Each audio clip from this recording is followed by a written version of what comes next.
చేయాలనుకుంటున్నా వీడు recent sir last 10-15 days 2 ఎక్స్పీరియన్స్లు చెప్తాను. విజయవాడకి ఫ్లైట్లో వెళ్తున్నాను నేను.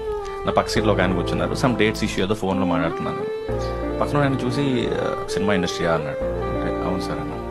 సినిమా ఇండస్ట్రీ అన్నాడంటే గుర్తుపట్టలేదని అర్థం. అవును సార్ అన్నాను. ఏం చేస్తుంటావు ఇండస్ట్రీలో అన్నాడు. ఇప్పుడు నేను యాక్టర్ అంటే ఏం సినిమా చేసావు, ఎప్పుడు వచ్చింది, ఇదంతా ఎవరు చెప్తారని అసిస్టెంట్ డైరెక్టర్ అండి అన్నాను. అవునా, ఏ సినిమాకి అసిస్టెంట్ డైరెక్టర్ అన్నాడు. ఇప్పుడు ఏ పేరు చెప్తే మళ్ళీ ఏ క్వశ్చన్ అడుగుతాడని ఓజీ అండి అన్నాను. ఓ ఓకే అన్నాడు. అంతే, అక్కడికి ఎండ్. Conversation cut. మొన్న భగవంతుడు షూట్ చేస్తున్నాను నేను అనంతపూర్లో. నేను కో డైరెక్టర్ గారు సెట్లో ఎర్లీ మార్నింగ్ మాట్లాడుకుంటున్నాం. ఒక ఆయన బండి వేసుకుని వచ్చాడు స్పీడ్, లోకల్ ఆయన ఎవరో. క్యారవాన్లో అవన్నీ బాగా చూశాడు. ఎవరండి హీరో అన్నాడు. కో డైరెక్టర్ ఒక సెకండ్ కాన్షియస్ అయిపోయాడు. పక్కన నేను ఏం చెప్పాలో ఎలా అనుకుంటున్నాను.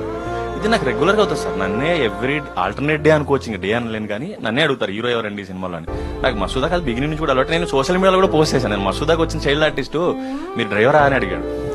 కాదరా బాబు హీరో అంటే నేను నమ్మను, హీరో అయితే గొడుగు ఉంటుంది పక్కన మనిషి ఉంటాడు అన్నాడు.